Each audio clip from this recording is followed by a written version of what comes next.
विद्यार्थियों, इस हिंदी कक्षा में आपका स्वागत है। आज हम व्याकरण के अंतर्गत पढ़ेंगे समास। सबसे पहले हम यह विचार करते हैं कि समास किसे कहते हैं।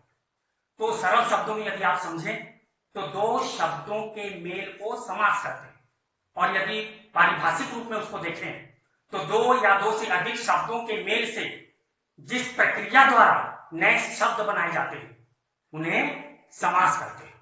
हम इसे समझते हैं। समास दो या दो से अधिक शब्दों के मेल से जिस प्रक्रिया द्वारा शब्द बनाए जाते हैं उसे समास कहते हैं। उदाहरण के लिए गंगा, गंगा का जल, गंगा का जल, ये हुआ गंगा जल। ये गंगा का जल, गंगा एक शब्द है, जल दूसरा शब्द है। इसमें का लगा हुआ है संबंध कारक, कार विभक्ति है, कारक की विभक्ति है। इसे हटा दिया जाए तो हो जाएगा गंगा जल। तो ये जो गंगा जल है यह समास की प्रक्रिया से ये शब्द बना है, यानी सामासिक प्रक्रिया से शब्द बना हुआ है। दो शब्द है गंगा और दूसरा है जल, इससे बना है गंगा जल। इसी प्रकार धन, धन से हीन, धन से हीन, धनहीन। ये धन एक शब्द है, हीन दूसरा शब्द है। से अपादान कारक, इस विभक्ति को हटा दिया गया तो बन गया धनहीन। इसी प्रकार सिरदर्द, पीतांबर, बनमाली, कई प्रकार के शब्द बनाए जा सकते हैं जो दो शब्दों के मेल से बनते हैं। अब हम समझ रहे हैं कि ये जो नए शब्द बने, दो शब्दों के मेल से जो शब्द बने उन्हें क्या कहा जाता है, यानी सामासिक शब्द या समस्त पद। तो सामासिक शब्द या समस्त पद किसे कहा जाता है?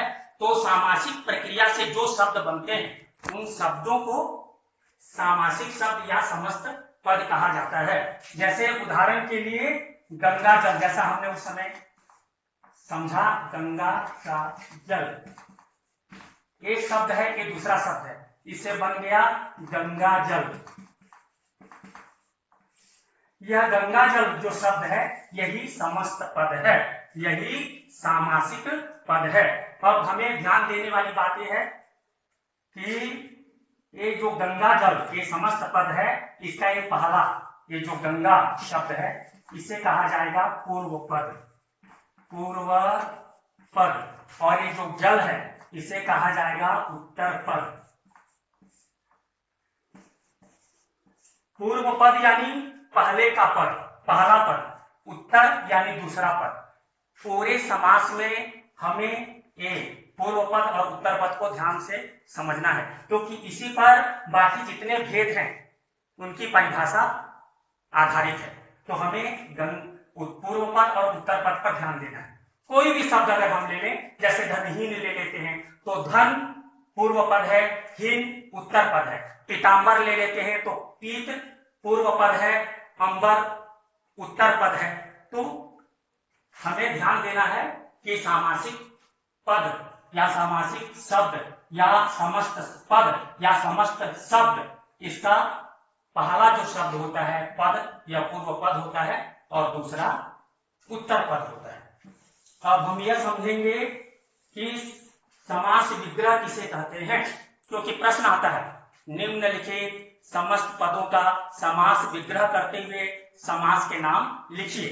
जैसे अगर धनहीन शब्द आया, धनहीन समस्त पद है, सामासिक शब्द है, यदि यह आता है तो हमें इसका उत्तर देना होगा धन से हीन, यह अपादान तत्पुरुष समास है या तत्पुरुष अपादान समास है।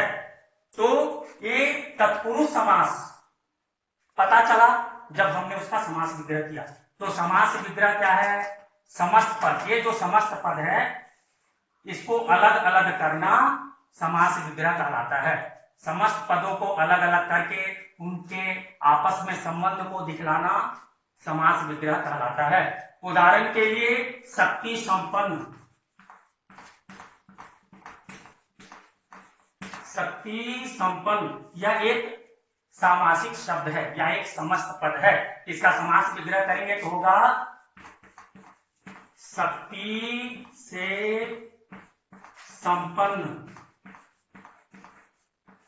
शक्ति से संपन्न, यह समास विग्रह हो गया, समास विग्रह हो गया, शक्ति से संपन्न। इसका अगर नाम लिखें कि कौन सा समास है तो यह होगा करण तत्पुरुष समास, क्योंकि करण से और के द्वारा विभक्ति करण कारक में लगती है। तो यह शक्ति से संपन्न, इसमें जो से है से विभक्ति है, यह करण कारक की विभक्ति है, इसलिए तत्पुरुष समास के अंतर्गत यह करण तत्पुरुष समास है। तो इस तरह हमें यह समझना है कि समास क्या है, दो शब्दों के मेल को समास कहते हैं। सामासिक शब्द, दो शब्दों के मेल से जो नए शब्द बनते हैं उन्हें सामासिक शब्द या समस्त पद कहते हैं। समस्त पद को अलग अलग करना यह समास विग्रह कहलाता है। अब हम यह समझेंगे कि समास के कितने भेद होते हैं। समास के 6 भेद होते हैं। सबसे पहला है अव्ययी भाव समास, उसके बाद है तत्पुरुष समास, उसके बाद है कर्मधारय समास, उसके बाद है द्विगु समास, फिर द्वंद्व समास और अंत में है बहुव्रीहि समास। यहां लिखा हुआ है समास के 6 भेद, अव्ययी भाव समास, तत्पुरुष समास, कर्मधारय समास, द्विगु समास या द्विगु, द्वंद्व, इस तरह भी द्वंद्व लिखा जाता है, और बहुव्रीहि समास। अब हम इन्हें विस्तार से समझते हैं। जैसा कि मैंने आपको पहले ही बता दिया है कि हमें सामासिक शब्द के पूर्व पद और उत्तर पद को विशेष रूप से ध्यान देना है।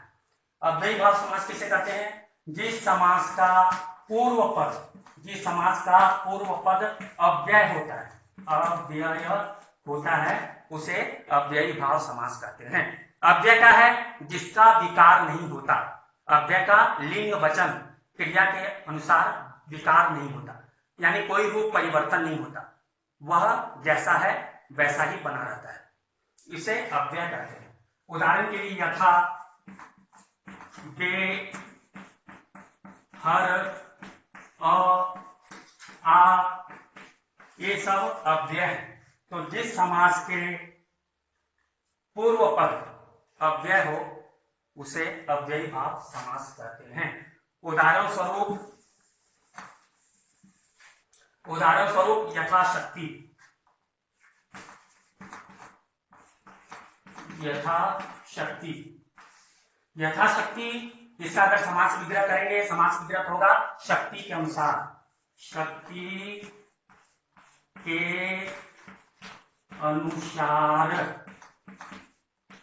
उसी तरह आजन्म, जन्म तक, आजीवन, जीवन तक, भरपेट, पेट भर। यथाशक्ति में यथाशक्ति, यथासंभव, यथा कार्य, यह अनेक शब्द आएंगे जिसमें यथा लगा है। और यथा जहां भी आप देख रहे हैं कि यथा है, तुरंत सोच लें कि यह अव्ययी भाव समास है। उसी प्रकार हाथों हाथ, हाथों हाथ यानी हाथ ही हाथ में, रातों रात, रात ही रात में, बातों बात, बात ही बात में, ये सारे के सारे अव्ययी भाव समास हैं। अब हम समझेंगे कि तत्पुरुष समास किसे कहते हैं। तत्पुरुष समास किसे कहा जाता है?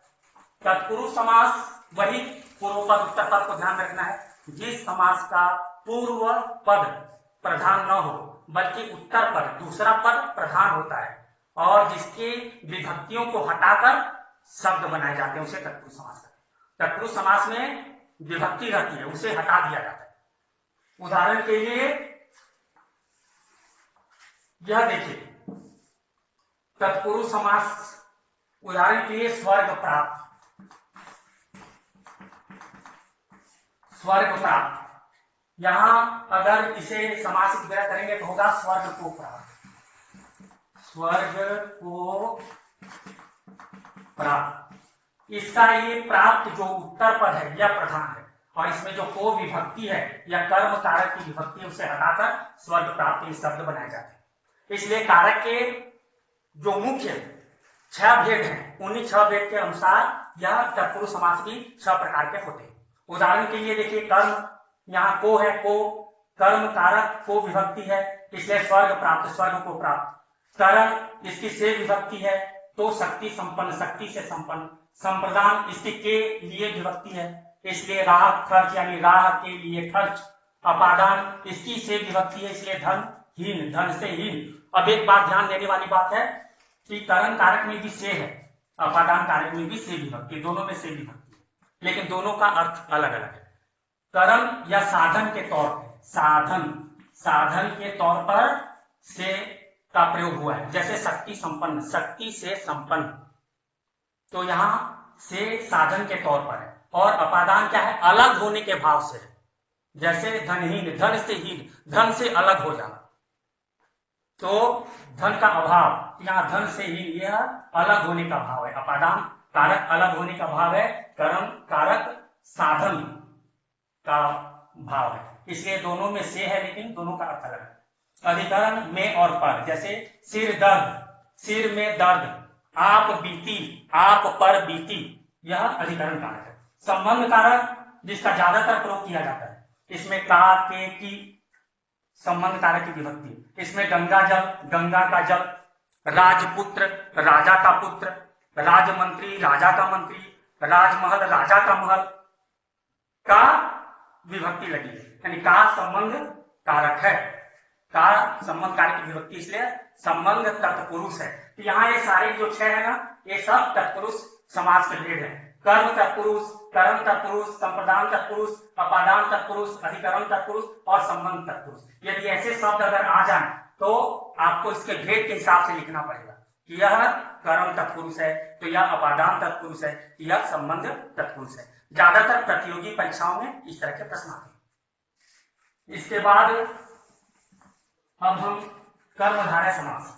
कर्मधारय समास जिस समास का पूर्व पद विशेषण हो और उत्तर पद विशेष्य हो, यानी उत्तर पद की विशेषता पूर्व पद पता है, उसे कहते हैं कर्मधारय समास।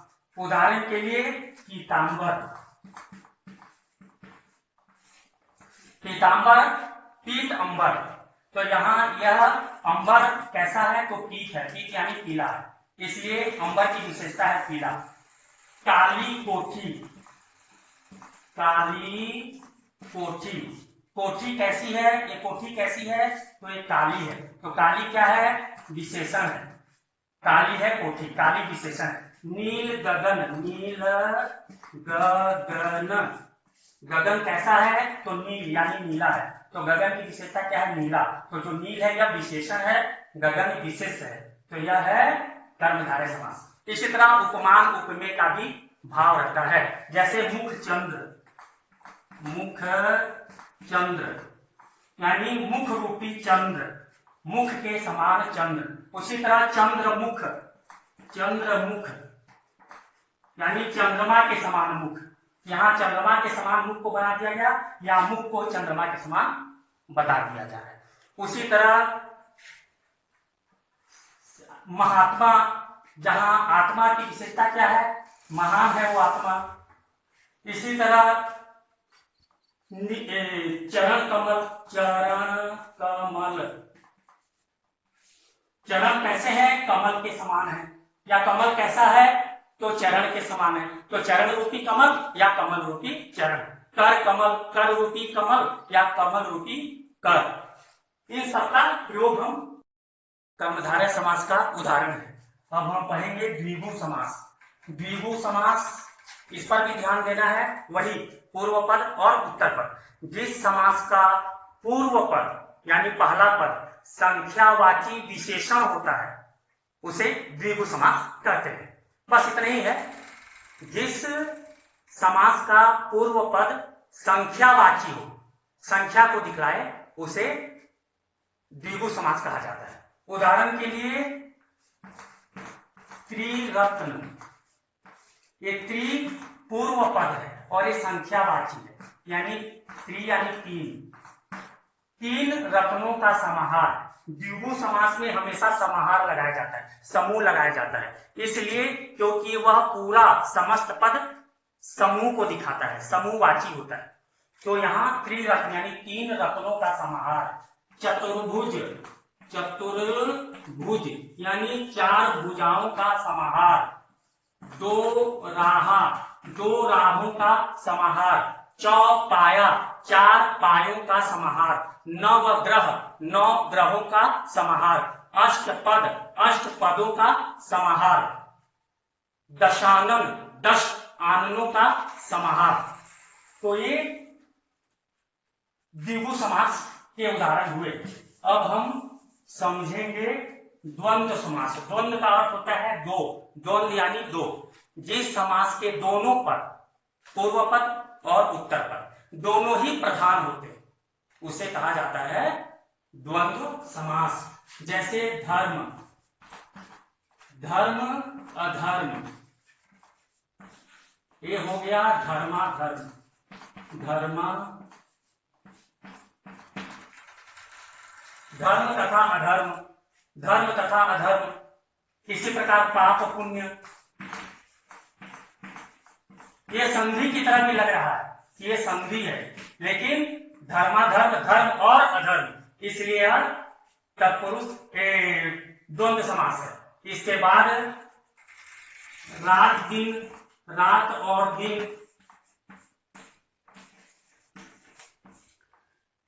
द्वंद्व समास में हमेशा तथा और या अथवा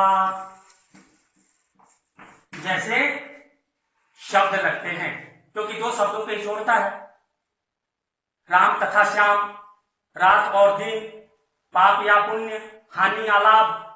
तो ये तत्पुरुष ये द्वंद्व समास होते हैं, क्योंकि इसमें योजक शब्द लगे रहते हैं। दो शब्दों के बीच में योजक चिन्ह लगते हैं। उदाहरण के लिए रात दिन, तो रात और यह योजक, योजक चिन्ह लगा हुआ है।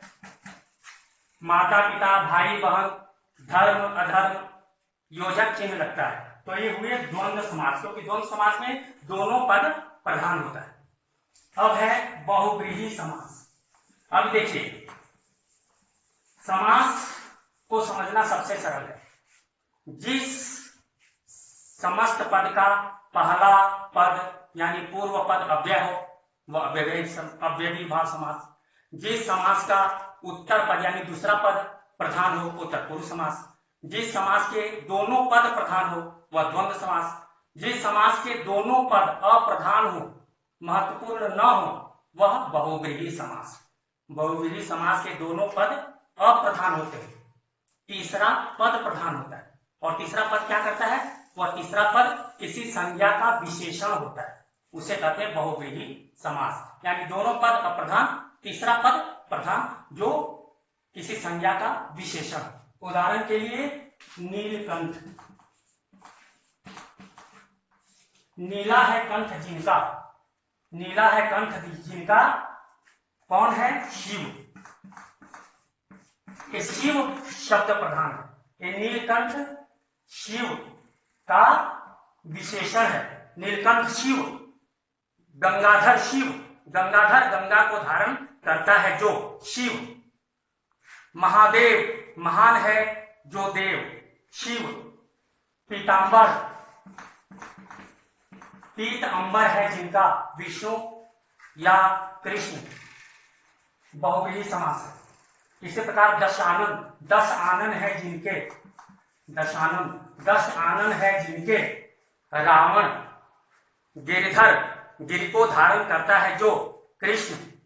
तो ये सब बहुव्रीहि समास के उदाहरण हुए। महत्वपूर्ण एक समस्या आती है, इस पर ध्यान देने की जरूरत है। कुछ ऐसे शब्द हैं जो कर्मधारय और बहुव्रीहि दोनों हैं, कर्मधारय भी है और बहुव्रीहि भी है। लेकिन हम उसे कैसे पहचानेंगे? जब हम उनका समास विग्रह करेंगे तब पहचानेंगे यह बहुव्रीहि है और यह कर्मधारय है।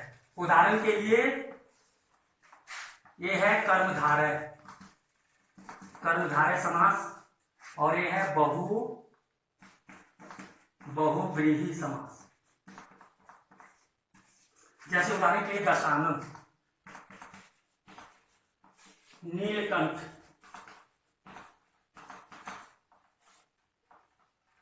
लंबोदर, लंबोदर।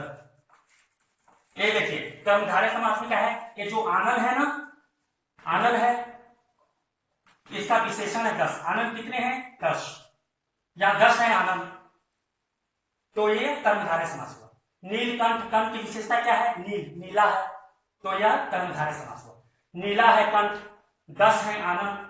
लंबोदर, लंबा है उदर, क्योंकि उदर की विशेषता क्या है? लंबा है, तो ये कर्मधारय समास है। क्योंकि ये सब विशेषण है, ये विशेष है, इसलिए कर्मधारय समास है।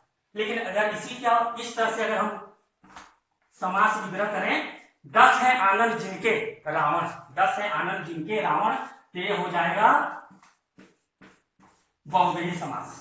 नीला है कंठ जिनका शिव, यह हो जाएगा बहुव्रीहि समास। लंबोदर, लंबा है उदर जिनका गणेश, गणेश, यह हो जाएगा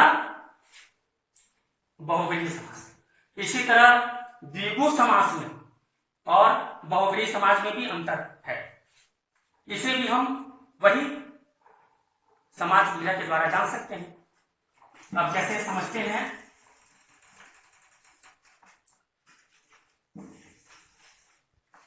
यह है द्विगु समास।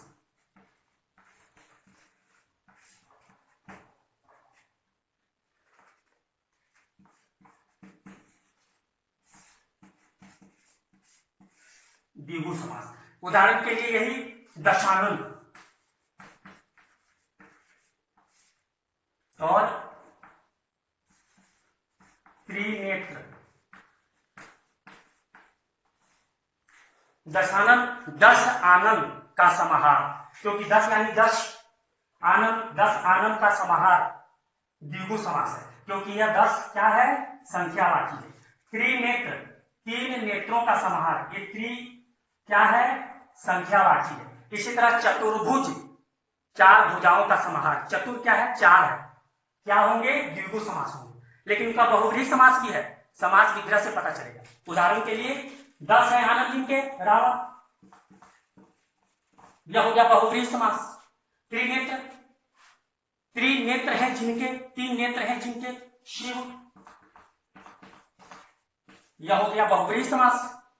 इसी तरह चतुर्भुज, 4 भुजाओं का समाहार द्विगु समास हुआ, और 4 भुजाएं हैं जिनकी विष्णु, बहुव्रीहि समास। तो ये समास विग्रह से हम समझेंगे कि कौन सा समास कर्मधारय है तो कौन सा समास बहुव्रीहि है, कौन सा समास द्विगु है तो कौन सा समास बहुव्रीहि है। इसी तरह कौन सा समास कर्मधारय है और कौन सा समास द्विगु है, इसे भी हम समास विग्रह से समझेंगे। जैसे वही दशानन, 10 है आनन, तो ये हो गया कर्मधारय, 10 आनन का समाहार, यह हो गया द्विगु। तो इस तरह इसमें 2 प्रकार से प्रश्न आते हैं। एक प्रश्न आएगा समास पहचानना, यानी समास विग्रह कीजिए और समास पर भेद दीजिए, और एक समास विग्रह किया हुआ रहेगा, उसे सामासिक शब्दों में लिखना है। इनका गणेश, तो इसे हमको क्या लिखना है? लंबोदर।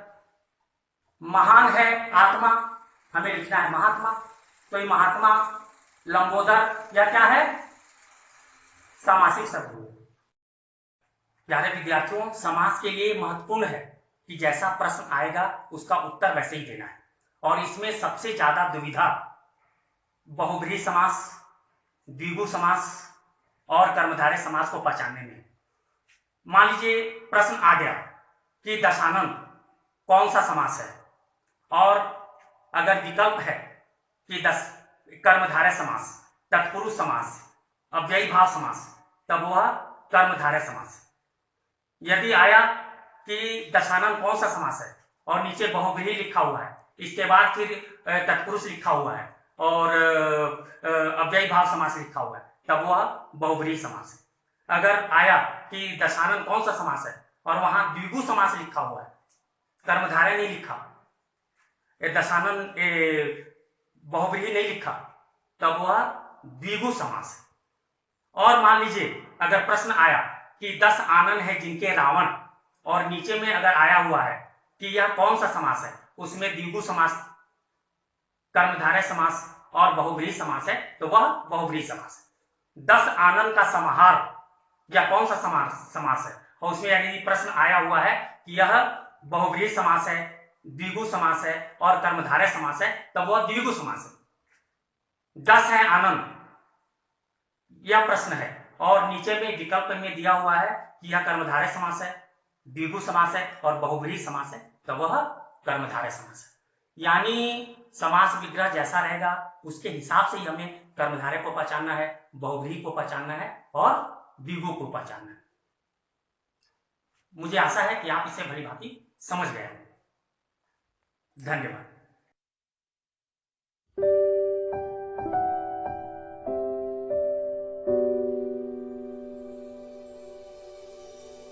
you